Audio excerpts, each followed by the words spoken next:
When we hear the word evolution, we think of survival, adaptation, biology, Darwinian mechanisms playing out over eons. But what if evolution isn't random? What if it's guided, not by an external deity, but by consciousness itself? That was the radical insight of Sri Aurobindo, Indian philosopher, mystic, and visionary. Aurobindo didn't just reinterpret evolution, he reframed the cosmos. He saw the universe as a living, conscious process, a movement from unconscious matter toward divine awareness, from atoms to amoebas, from minds to mystics. All of it, he said, is the unfolding of a hidden divine intelligence rising back to its source. In today's video, we'll journey into his powerful metaphysical system, how consciousness is the engine of creation, how the supermind represents the next leap in evolution, and what this means for the future of humanity. This isn't about belief, it's about looking at life, time, and purpose through a cosmic lens. Born in 1872, Aurobindo Ghosh was a brilliant mind from the very beginning.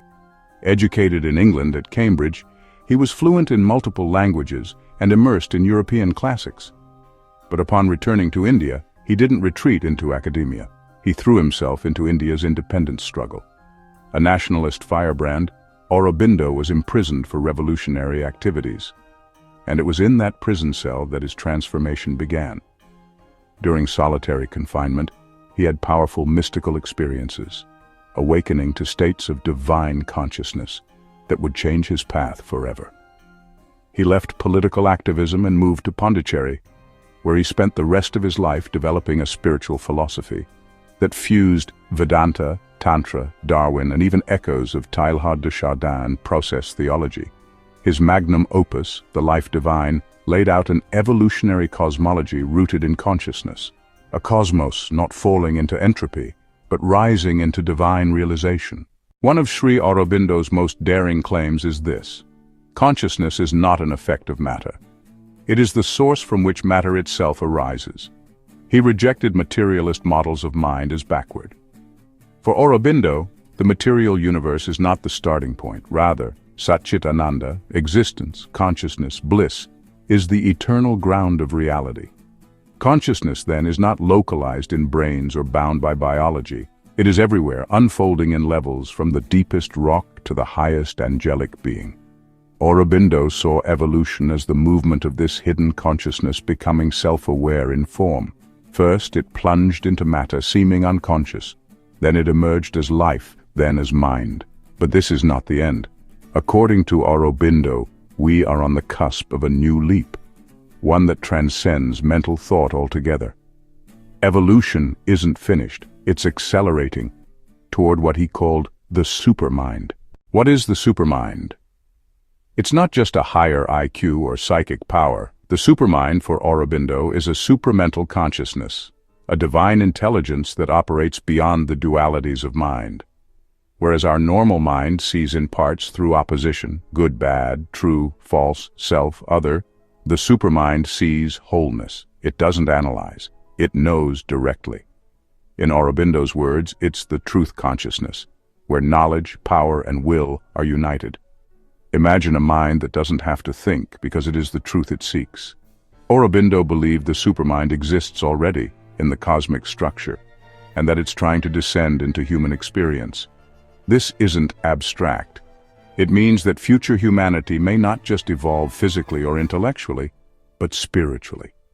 The next step in evolution isn't genetic. It's a transformation of consciousness, one where the ego dissolves and the divine works through us, consciously and harmoniously. Aurobindo's metaphysics rests on two movements, involution and evolution. Involution is the descent of consciousness into matter. It's the divine becoming dense, forgetful, fragmented. Why? To experience its own rediscovery. Evolution is the return journey, the awakening of the divine within the forms of nature. This means evolution is not an accident, it's a remembering, a staged reascent. From atoms to cells, from life to thought, all are stations on the cosmic return, and human beings are the threshold where consciousness becomes self-aware of itself. But Aurobindo went further. We are not the end. Beyond human mind lies divine embodiment, where consciousness not only knows but transforms the body, the world, even matter itself. Evolution is not just upward, it's integrative. The spiritual does not reject the material, it redeems it.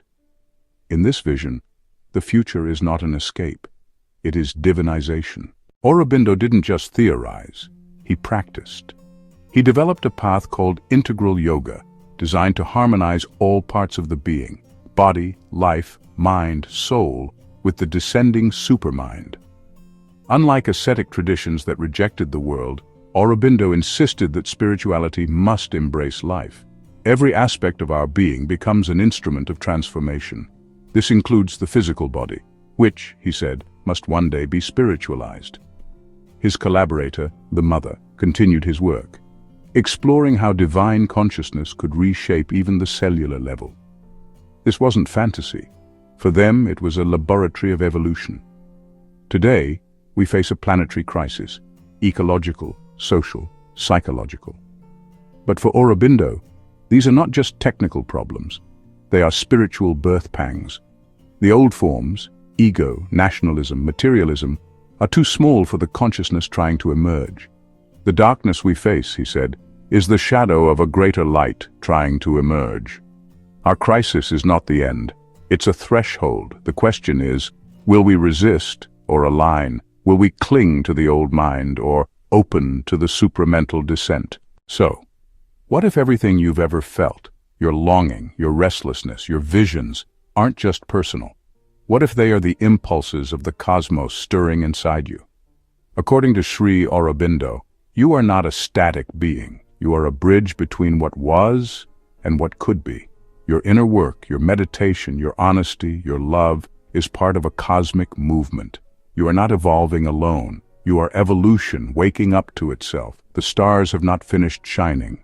They are becoming conscious through you. And if that stirs something deep in your soul, you're not alone. This is the age of remembering, of returning, of becoming whole again.